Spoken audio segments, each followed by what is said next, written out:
Alors, bonjour à toutes et à tous. J'espère que vous vous portez bien. Je vous remercie pour cette invitation à participer à cette table ronde sur la liberté académique. Mon nom est Olivier Bégin-Cahouette. Je suis professeur adjoint en enseignement supérieur comparé à la Faculté des sciences de l'éducation de l'Université de Montréal. Je suis aussi membre cofondateur du laboratoire interdisciplinaire de recherche sur l'enseignement supérieur, qui est à ce jour le plus grand regroupement de chercheurs en enseignement supérieur de toute la francophonie et qui s'intéresse évidemment à une variété de sujets. C'est avec grand plaisir que je participe à cette table ronde afin de donner certaines perspectives historiques et comparatives sur la liberté académique en milieu universitaire et j'essaierai évidemment de voir si le contexte des académies militaires peut être différent.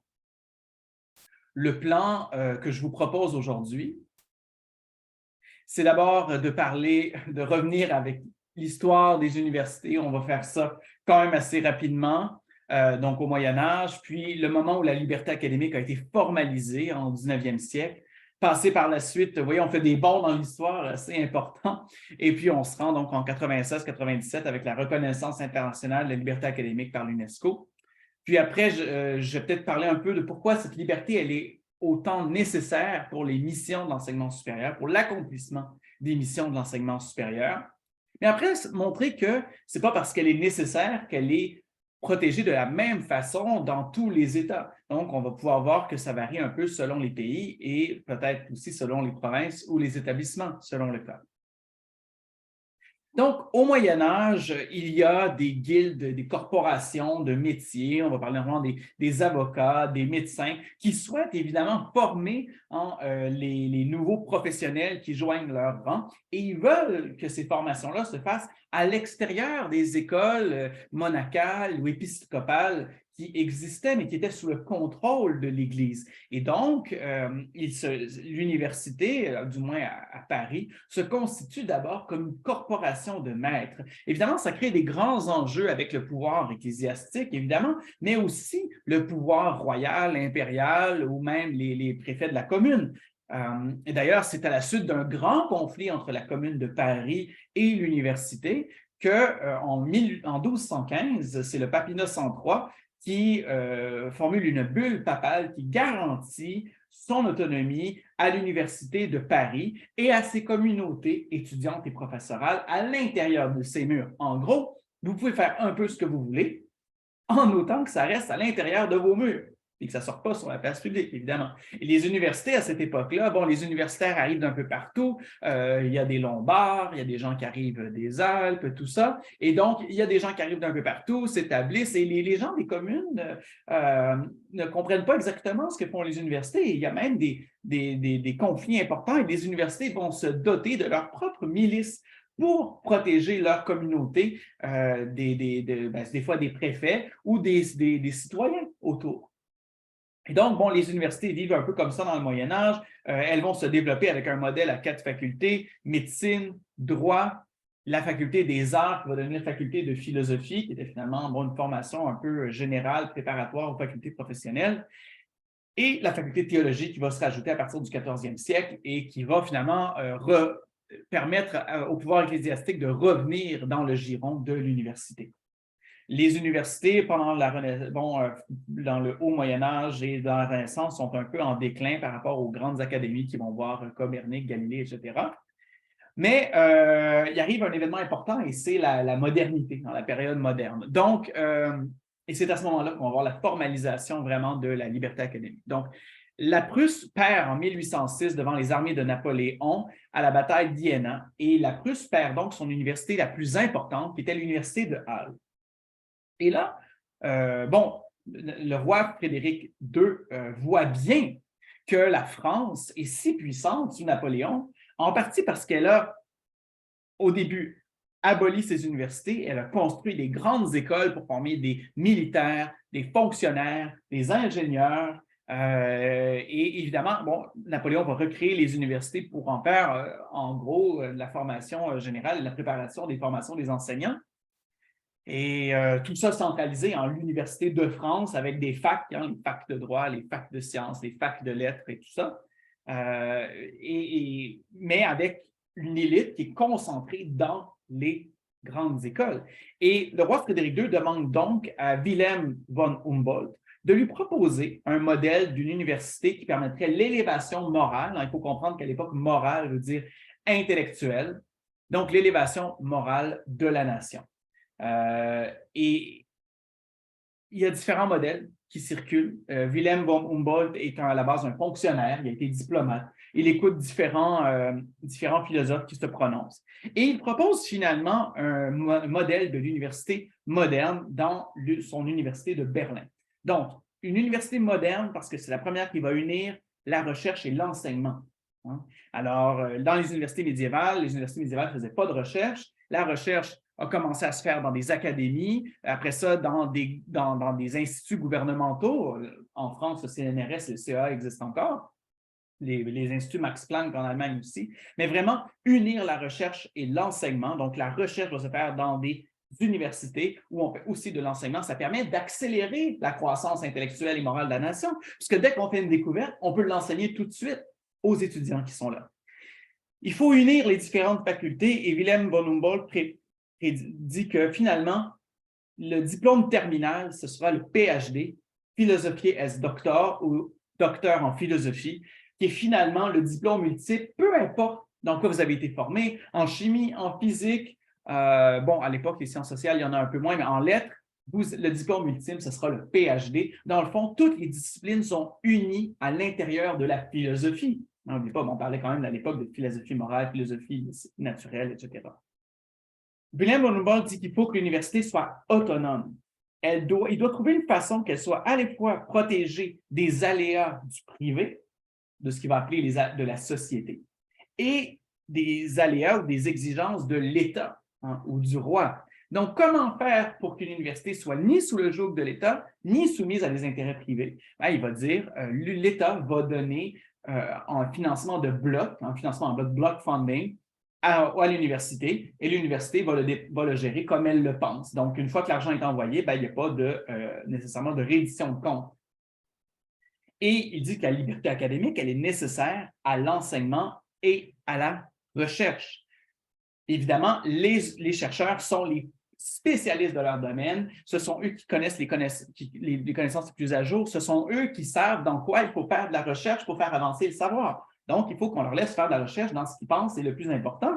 Et liberté d'enseignement, parce que c'est eux qui enseignent après ça directement dans la forme de séminaire à des étudiants-chercheurs. Donc, il faut laisser la liberté d'enseignement et de recherche. Mais cette liberté, elle est circonscrite au champ scientifique. Ce n'est pas une liberté d'expression. On est encore dans un système monarchique, dans un système où il n'y a pas une grande société civile qui se développe.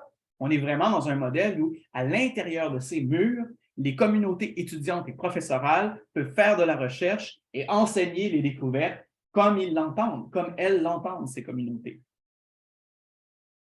Et là, on fait un bond dans le temps. Certains diront que les universitaires, s'ils avaient pu se prononcer sur la place publique, il y a peut-être des choses en Allemagne qui auraient été différentes, mais ça, vraiment, c'est peut-être de l'histoire fiction.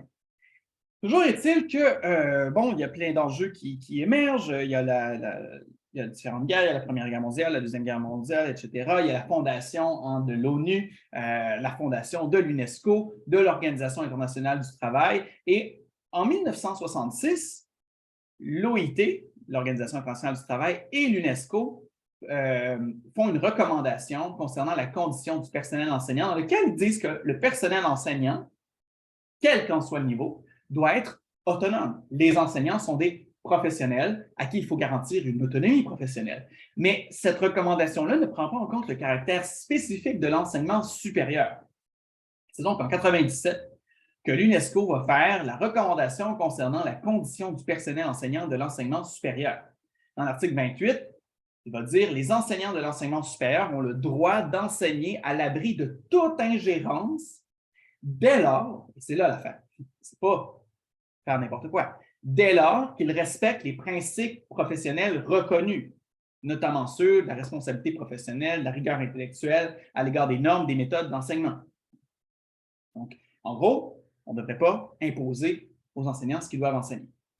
Article 29, les enseignants de l'enseignement supérieur ont le droit d'effectuer des recherches à l'abri de toute ingérence ou de toute restriction, dès lors que cette activité s'exerce dans le respect de la responsabilité professionnelle. Donc, on considère vraiment, à l'instar des psychologues, des avocats, des médecins, des pharmaciens, que ces gens-là, ce sont des professionnels qui ont besoin d'une liberté, d'une autonomie professionnelle afin d'exercer leur travail. Il est impossible pour un enseignant du supérieur de faire son travail correctement si on lui dit comment il doit enseigner ses contenus ou lesquels il se doit être, ou si on lui dit sur quoi il va faire de la recherche ou comment s'y prendre.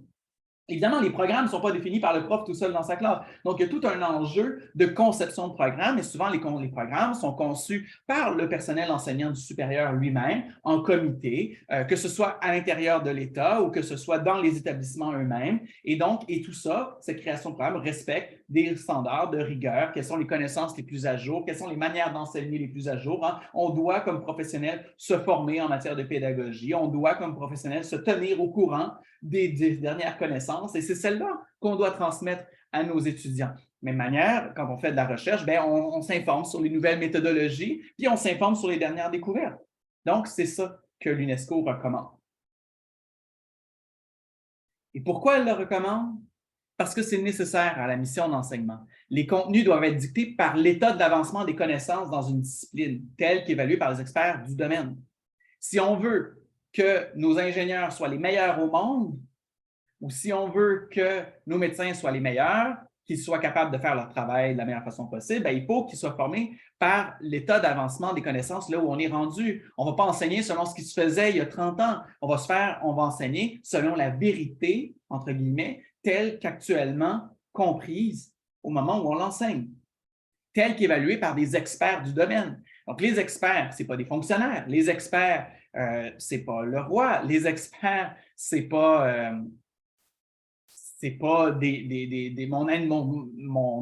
ma direction de département de faculté. Ce sont des professeurs dans la même discipline que moi, souvent même à l'étranger ou dans d'autres établissements, qui ont la même expertise ou même une expertise encore plus avancée que la mienne.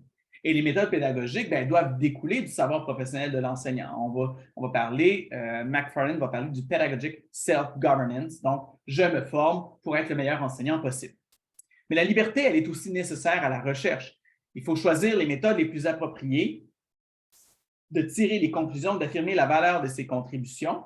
Hein, on peut choisir les méthodes, on a la liberté de choisir les méthodes les plus appropriées, la liberté de tirer les conclusions qu'on voit, d'affirmer la valeur de nos contributions, mais évidemment, cette liberté-là, elle n'est pas exempte de critique. C'est ça la science. On publie, et pour publier, déjà, il faut qu'on ait obtenu une subvention dans laquelle on a été évalué par des pairs. On fait la recherche, on soumet ça à des articles. Dans des articles, on est évalué par des pairs. Même si les pairs l'acceptent et que ça passe, il y a des gens qui lisent l'article, considèrent que ça n'a pas de bon sens, font une contre-étude, publient de nouveau. C'est comme ça que la science évolue.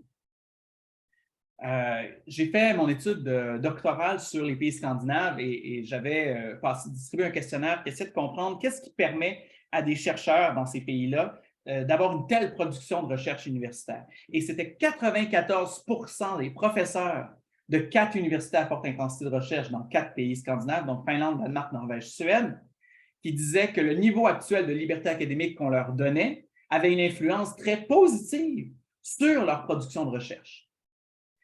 J'ai fait le même genre d'études au Canada, donc dans 10 universités à forte intensité de recherche, dans plus de provinces. C'est peut-être parce qu'il y a plus de monde que le score baisse un peu, mais c'est 84 des professeurs canadiens qui perçoivent que le niveau actuel de liberté académique qu'on leur donne, peut-être parce qu'ils perçoivent qu'on ne leur en donne pas assez, en tout cas, que le niveau actuel qu'on leur donne a une influence positive sur la production de recherche dans leur province.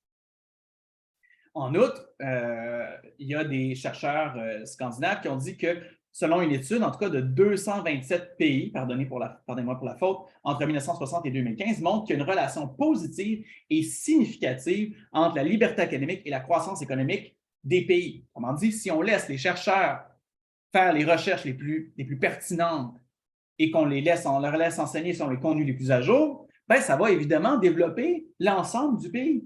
C'est ce qu'Humboldt disait d'ailleurs en 1810.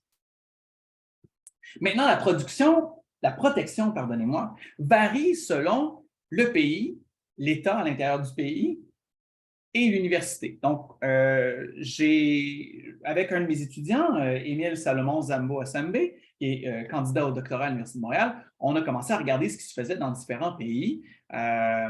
Et je voulais donc vous montrer un peu, je me suis dit, dans le fond, j'avais 3 questions. Est-ce que dans ce pays-là, il y a une constitution ou une loi nationale ou provinciale qui protège la liberté académique?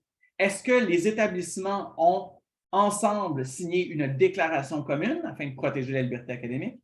Et est-ce que chaque établissement, ou est-ce qu'il y a des établissements qui ont une politique institutionnelle qui protège la liberté académique?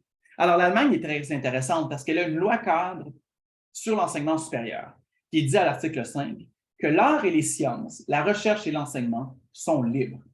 La loi dit aussi que les établissements sont tenus responsables de la protéger. La Cour constitutionnelle fédérale a même précisé que la protection est accordée en particulier à l'autodétermination du contenu de la procédure et de l'approche méthodologique du cours et à l'expression d'opinions scientifiques, ainsi qu'au droit de participer activement aux discussions scientifiques pendant le cursus universitaire. Donc, les étudiants ont le droit de participer aux discussions scientifiques, puis les profs peuvent exprimer des opinions scientifiques et il y a évidemment une autodétermination du contenu. La Finlande, c'est intéressant comme exemple parce que la constitution elle-même du pays protège la liberté de recherche scientifique, artistique et de l'enseignement supérieur. Par contre, en 2023, la Cour suprême a quand même autorisé les universités à révoquer la permanence d'emploi, le tenure en anglais, et certains croient que sans permanence d'emploi, on peut se demander s'il y a autant de protection de la liberté académique. Ça sera un sujet dont on pourra discuter éventuellement. L'Association des universités finlandaises propose d'ailleurs que la principale tâche des universités, donc les universités disent elles-mêmes que leur principale tâche, c'est de promouvoir la recherche libre. Et en 2019, l'Université de Helsinki a signé la Déclaration sur la liberté académique du Conseil de l'Europe. Donc ce n'est pas nécessairement une politique institutionnelle, mais l'université, comme plusieurs autres en Europe, dit on a signé une déclaration du Conseil de l'Europe. La France est un exemple intéressant parce que depuis longtemps, historiquement, l'État a quand même un contrôle, une mainmise beaucoup plus forte sur la gouvernance de ces établissements d'enseignement supérieur. Et donc, j'ai pris 2 universités différentes. D'abord, l'Université Paris-Saclay, qui est une université qui est née de la fusion de laboratoire du CNRS, du CEA, de même que d'université d'IUT, IUT, Institut universitaire technologique, et de faculté et d'université. Donc, bref, ça a fait, juste avec la fusion de tout ça, ça a fait que c'est une des plus grandes universités maintenant au monde. Mais donc, l'Université Paris-Saclay, une grande université de recherche, et Polytechnique qui, en France, est une école militaire. Donc, je voulais voir un peu comment ça se distinguait. D'abord, pour la France en général, donc la loi de 2007 dit, par rapport aux libertés et responsabilités des universités, que les enseignants et les chercheurs jouissent d'une pleine indépendance, d'une entière liberté d'expression dans l'exercice de leurs fonctions, liberté d'expression dans l'exercice de leurs fonctions d'enseignement et de recherche, sous les réserves que leur imposent conformément aux traditions universitaires et aux dispositions de la présente loi les principes d'objectivité et de tolérance. Donc, c'est intéressant, mais quand même des nuances importantes. Oui, vous êtes libre, mais il y a des réserves. Il y a des traditions universitaires qu'il faut respecter. J'imagine d'autonomie, de liberté, collégialité, mais il y en a peut-être d'autres. Les dispositions de la présente loi, on pourrait voir lesquelles, et l'objectivité et la tolérance. Donc, c'est cet élément-là qui est intéressant. D'ailleurs, les établissements de France, sous l'organisation France Université, se sont opposés à ce que le Sénat français restreigne la liberté académique dans le respect des valeurs de la République. Ils ont dit non, ça, on n'accepte pas ça, parce que la liberté universitaire, elle est dans l'objectif qu'on fait de la recherche, ce qui est le plus pertinent, même si ça va à l'encontre des valeurs ou du dialogue ou de l'idéologie, pas de dialogue, mais des valeurs ou de l'idéologie ou de l'hégémonie d'une certaine pensée dans certains endroits. Ça ne peut pas fonctionner. Donc, dans l'Université Paris-Saclay, l'article 2.1 de la politique de l'établissement dit que les enseignants et les chercheurs jouissent d'une pleine indépendance, d'une entière liberté d'expression dans l'exercice de leurs fonctions d'enseignement et de recherche sous réserve de... Alors, finalement, qu'est-ce qu'ils ont fait? Ils ont repris la loi et ils ont remis le même article. Alors, Polytechnique, c'est un peu différent parce qu'elle est régie par différentes lois. D'abord, le Code de l'éducation qui dit à l'article 675 que pour l'accomplissement de sa mission Polytechnique, l'école Polytechnique dispense des formations de toute nature et organise ses activités de recherche. D'accord? Et dans le décret, de 2019, elle dit que le conseil académique est consulté, là j'ai rajouté par le conseil exécutif, sur toutes les mesures visant à garantir l'exercice des libertés académiques. Donc, il y a un conseil exécutif qui a l'obligation de consulter un conseil académique qui lui-même est formé de membres de la communauté. Mais c'est un rôle consultatif et non pas exécutif.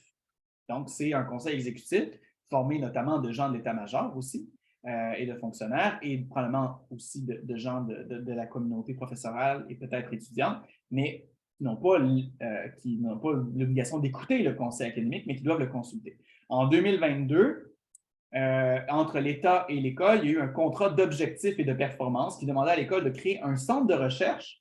Et là, dans ce centre de recherche, donc circonscrit, ce centre-là devait fonctionner dans le plus strict respect de la liberté académique. Là, vraiment, on disait à l'intérieur de ce centre-là, il devrait avoir une liberté académique totale. Aux États-Unis, j'ai fait un peu la même chose qu'en France. Je suis allé chercher donc l'Université Yale et la United States Military Academy. Donc, aux États-Unis, la liberté académique n'est pas explicitement mentionnée dans la Constitution.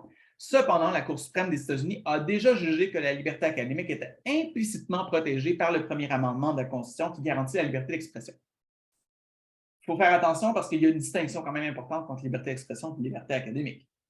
En 1940, et ça, c'est le premier pays où les universités ont signé une déclaration, c'est les États-Unis. Donc, en 1940, presque toutes les grandes universités américaines ont adopté la déclaration de l'American Association of University, il m'en manque un, en matière de liberté académique. Donc, l'AUP et un comité de l'AUP doit s'assurer du respect des normes par les établissements.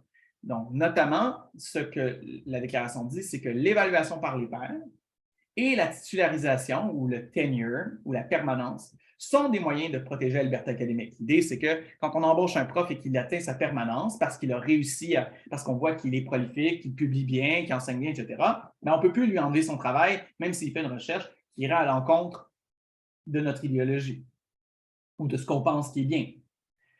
La déclaration, l'Université Yale a aussi adopté une déclaration en 1975 sur la liberté académique qui stipule qu'il est du devoir de l'université de protéger la liberté intellectuelle qui permet la découverte et la transmission du savoir. Maintenant, dans l'Académie militaire, elle adhère. Ce qui est intéressant, c'est que l'Académie militaire adhère aux principes énoncés en 1940 par l'AEUP et à leurs commentaires interprétatifs de 1970. Depuis 2014, il y a maintenant un comité consultatif, encore une fois, consultatif, de la liberté académique qui est composé de membres civils et militaires et qui voit la protection de la liberté académique. Donc, c'est un comité qui est consultatif et non exécutif. Ce qu'on observe, par contre, c'est que l'absence d'un système de permanence pour les membres du corps enseignant civil laisse l'exercice de la liberté académique incertain, selon certains auteurs. Par contre, les professeurs ont la liberté de publier les résultats de leurs recherches, mais il y a une limitation. Les manuscrits destinés à la publication doivent obtenir au préalable une autorisation de sécurité. Donc, on espère que c'est juste par rapport à des enjeux de sécurité et non pas par rapport à des enjeux de diplomatie ou d'idéologie, etc. Au Canada, la Constitution du Canada ne fait pas non plus mention de la liberté académique, mais elle protège la liberté d'expression. Et quand même, la Cour suprême hésite à ce que la Charte des droits et libertés s'applique aux universités. Vous pouvez aller voir. En fait, parce qu'ils disent que la Charte des droits et libertés, c'est sur les organisations de l'État, et les universités ne sont pas, stricto sensu, des établissements étatiques.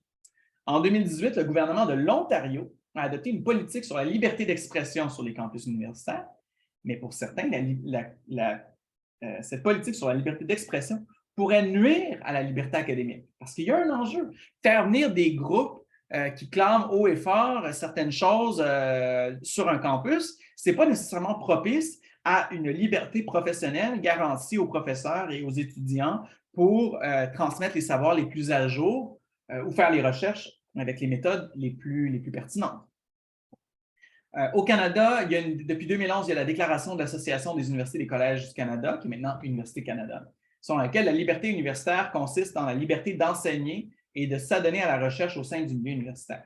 La liberté universitaire est indissociable du mandat des universités et elle doit reposer sur un discours raisonné, sur de la recherche et des activités savantes rigoureuses et approfondies, ainsi que l'évaluation sur les pairs. Bref, ce n'est pas une liberté de dire ce qu'on veut. La liberté académique, c'est on a le droit de discourir de façon raisonnée si on s'appuie sur des recherches, puis des activités savantes rigoureuses et approfondies et qu'on a été évalué par des pairs. Bref, ce sur quoi je m'exprime, quand je m'exprime comme universitaire, j'essaie de le faire sur des choses sur lesquelles j'ai déjà publié et donc qui ont été évaluées par des pairs, sur lesquelles je peux donner des références, ou des choses sur lesquelles d'autres ont publié, ou encore des résultats de recherche comme j'ai fait aujourd'hui, qui sont en cours, mais qui seront sous peu publiés.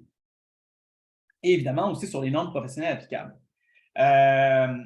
On dit que c'est 85 des universités canadiennes, dans 85 des universités canadiennes, pardon, les conventions collectives protègent la liberté académique. Ça, c'est quelque chose de particulier au Canada. Le taux de syndicalisation du corps professoral est parmi les plus élevés au monde et c'est souvent dans les conventions collectives qu'on va vraiment préciser à quoi réfère la liberté académique.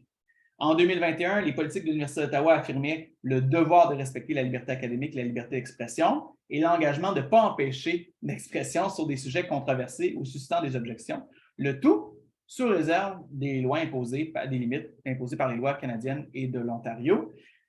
Donc, ça, c'est évidemment après l'affaire Lieutenant Duval.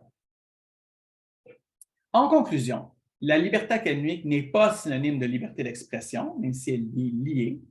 La liberté académique, elle découle d'une responsabilité professionnelle de parler de la vérité et de chercher cette vérité. La liberté académique, elle est nécessaire à l'accomplissement des missions universitaires. C'est impossible de faire de l'enseignement et de la recherche si on n'a pas la liberté de le faire. Elle est souvent circonscrite aux activités d'enseignement et de recherche. Ce n'est pas une liberté qui me permet d'aller faire n'importe quoi et de dire n'importe quoi sur les tribunes. Elle est protégée pas mal partout, même si l'étendue de cette protection varie grandement.